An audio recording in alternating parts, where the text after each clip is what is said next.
This is Newsbreak26 in southwest New Brunswick. I'm Vicki Hogarth. Here's what's happening in our part of the world.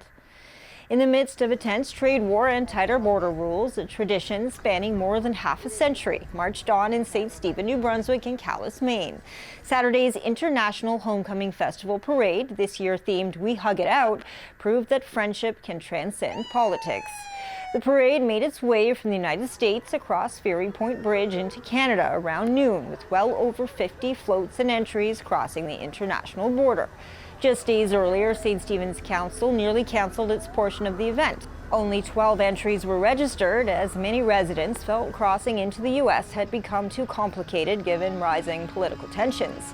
Statistics across the country paint a revealing picture. In July 2025, Canadian residents' return trips from the U.S. by car plunged 37%, while return trips by air dropped 26% compared to July 2024, the 7th straight month of declines.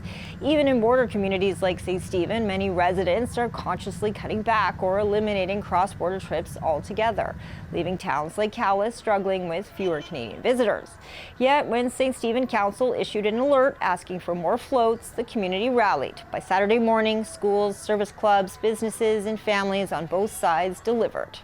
It shows us that our community between the two borders really are one family, and we care deeply. We have relatives, we have friends, we have businesses that we enjoy being part of, and events really throughout the whole festival, but even at other times during the year. So to me, I guess friendships take work.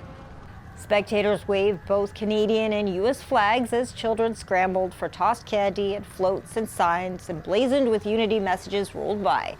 The lesson was simple. Even amid tariffs, travel advisories, and political tensions, the bond between these sister border towns endures. 2 out-of-control fires continue to burn in New Brunswick, forcing the province to call on more resources from Nova Scotia, Prince Edward Island, and Maine. The old field fire in Miramichi continues to grow, more than tripling in its size since it was first detected on August 6. And a fire near Irishtown is threatening property and people. It comes amid extremely dry conditions across New Brunswick. All Crown lands have been closed to activities including hiking, camping, fishing, and the use of vehicles.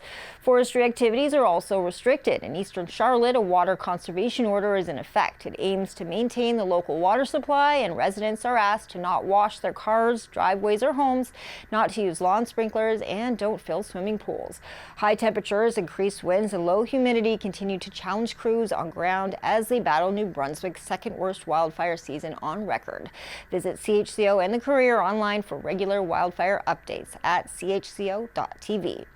Finally, the Archie Golf Tournament, an annual fundraiser for the world's oldest basketball court in St. Stephen, returned to the Algonquin Golf Course on Friday in St. Andrews. The tournament is part of a multi-day fundraising event and brought together athletes, community leaders, and basketball fans from across the continent, including legendary women's coach Lisa Tomaitis, who has been a part of the Archie since its very first year. She says the planned experiential museum and cultural center won't just honor the sport's history here in St. Stephen, but it will also tell an important chapter in Canada's basketball story. How cool is it that we have the world's oldest basketball court in Canada and in New Brunswick? So more than anything else, I think it's just to raise awareness and to get the word out that we have this here. This is an incredible opportunity. Organizers, including Don Walker, says events like this are essential to keeping the project moving forward and ensuring the world knows that part of its basketball origins are right here in New Brunswick. Maybe more importantly than raising money, it's about networking, because we're bringing in our celebrities such as Lisa. We're bringing in the Raptors organization. It's just a great opportunity to showcase what's going on. And finally, from one meaningful golf tournament to another, the 10th annual John Flemer Memorial Golf Tournament at Kingsbrae Garden marked a special milestone this year. Played on the private 3-hole course designed by the late John Flemer, the event raises funds for the junior golf program in St. Andrews and honors a man remembered for his deep love of the game and his community. This year, for the first time, members of the Flemer family took home the win, grandsons Christopher and Justin Williams.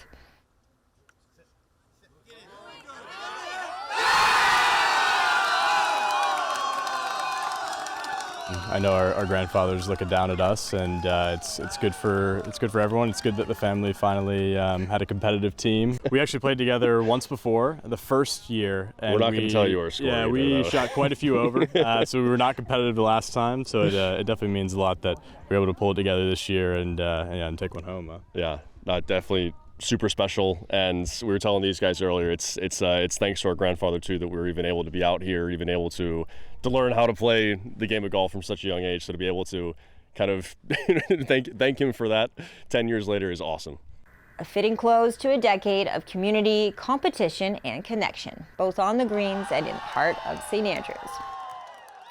That's all the news I have for you. For more stories and online exclusives, visit CHCO and the Courier online at CHCO.TV. A news and public affairs production of CHCO-TV, New Brunswick's only source for independent community television.